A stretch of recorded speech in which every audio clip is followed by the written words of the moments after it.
Luna's ears lowered and her head dropped into Luke's lap like she'd been scolded for being a bad girl. Bad dog.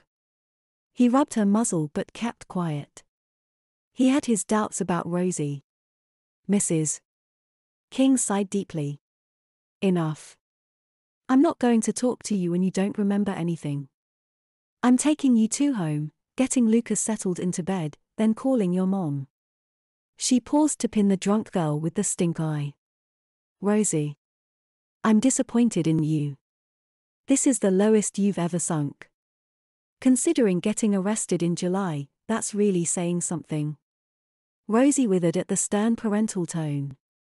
She cringed into the side of the wheel, her fingers loosely grasping the thin metal spokes.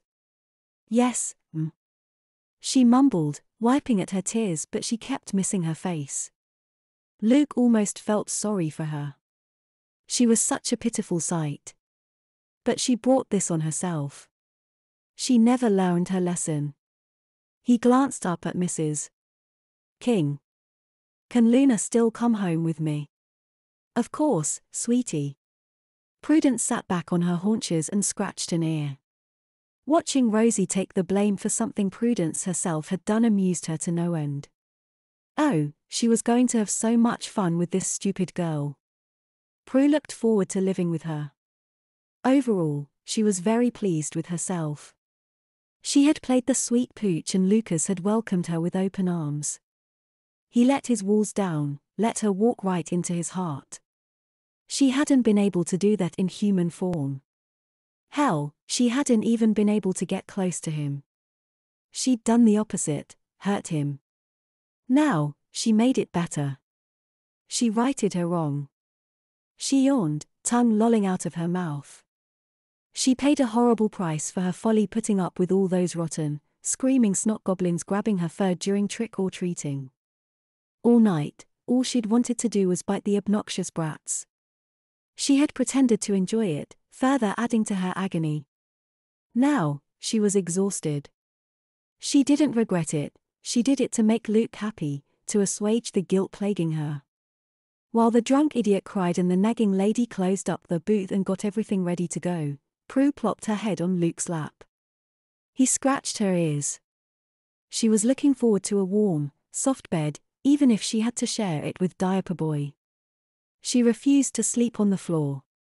A few licks and cuddles, and she knew he'd share his bed with her.